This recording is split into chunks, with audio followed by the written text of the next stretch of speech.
History often tells us that wars are decided by battles, by armies, by generals, but sometimes history turns on something far smaller, a message written in secret, sent across an ocean, and read by the wrong people. That message pushed the world into total war and reshaped the 20th century.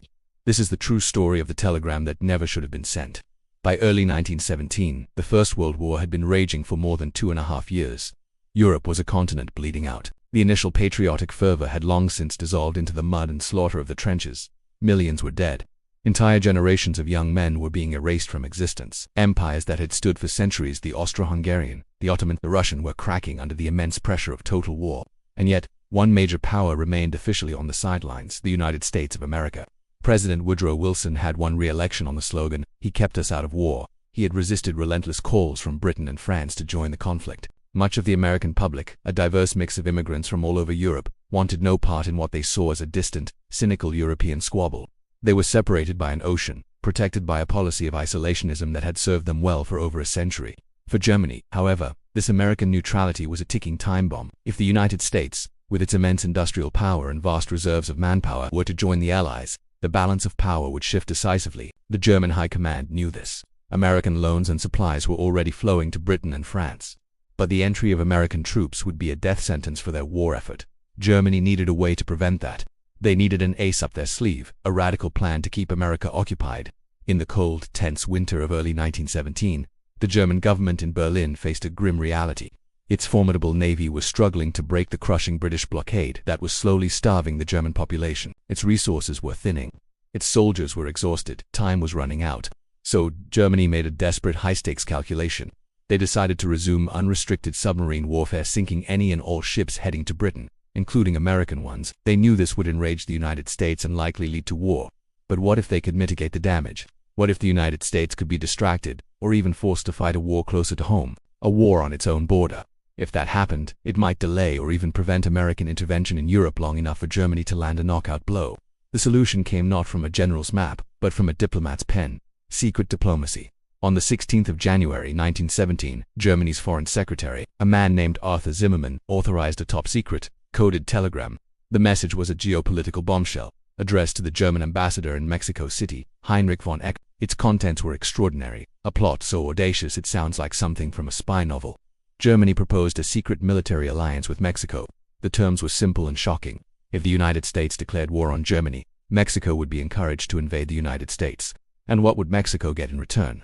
Germany promised generous financial support and, more importantly, assistance in helping Mexico reclaim its lost territories, the vast lands of Texas, New Mexico, and Arizona, which had been ceded to the United States decades earlier after the Mexican-American War. It was an audacious proposal, and a profoundly reckless one.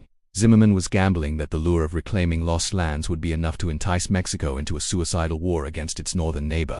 He was also gambling that the message itself, containing this explosive offer, would remain a secret between Berlin and Mexico City. He was wrong, terribly wrong. To get the telegram to the Americas, Germany had to rely on international communication cables. In a strange twist of wartime necessity, some of those cables were American-owned and passed through British-controlled networks. The Germans were essentially using their future enemies' infrastructure to plot against them. British intelligence, of course, had not been idle. They had been listening to everything. Inside a small, secretive unit of the British Admiralty known simply as Room 40, a team of brilliant and eccentric cryptographers had been working around the clock to break German codes. They were the unsung heroes of the war, fighting with intellects instead of rifles. When Zimmermann's telegram passed through their listening posts, they intercepted it. It was just one of thousands of messages they captured. But as they began the painstaking process of deciphering it, they realized they were holding something different, something monumental. They broke its complex code, and when they read the decoded text, they immediately understood its world-changing significance. This was not just a diplomatic message. This was a geopolitical weapon. This was the key to bringing America into the war. But there was a problem, a huge one. If Britain simply handed the telegram to the Americans, Germany would know instantly that their most secret codes had been compromised. They would change them immediately. And Britain's single greatest intelligence advantage, the ability to read the enemy's mail, would be lost forever. Room 40 and the British government were caught in a strategic bind. They had a bombshell, but they couldn't use it without revealing how they got it. So, Britain waited. They held on to their explosive secret, biding their time, while their intelligence experts devised a careful, intricate plan to launder the information. The plan was a masterpiece of deception. They learned that a version of the telegram had also been sent from the German embassy in Washington to the embassy in Mexico City using a different, less secure code. They arranged for an agent in Mexico to acquire a copy of that version. This way, when they presented the telegram to the Americans, they could claim it had been intercepted in Mexico, not directly from the primary German communications line that ran through Britain. This brilliant piece of misdirection would protect their code-breaking secret while allowing the message to reach American hands. It created a plausible, deniable cover story. In late February 1917, the moment was right. The laundered telegram was officially presented to the United States government. President Wilson was stunned. His cabinet was outraged. Soon after, the contents of the telegram were strategically leaked to the press. The reaction was exactly what the British had hoped for. It was explosive. American newspapers published the full text of the Zimmermann telegram on their front pages. Headlines screamed of German treachery and a plot against the homeland. Public opinion, which had been so deeply divided, shifted almost overnight. The abstract European war suddenly became a direct threat to American soil. The idea that Germany had actively encouraged a foreign power to attack the United States was an insult that was impossible to ignore. The calls for neutrality collapsed under a tidal wave of patriotic anger. What made the situation even worse for Germany, and sealed their fate, was what happened next. Many in Germany and America initially dismissed the telegram as a clever British forgery, a piece of anti-German propaganda. They might have gotten away with it. But then, in a stunning act of diplomatic malpractice, Arthur Zimmermann himself stepped forward. When questioned publicly by an American journalist, he did not deny sending the telegram. Instead, he confirmed it was genuine, defensively trying to justify it as a contingency plan that would only be activated if the US declared war first. It was a catastrophic admission.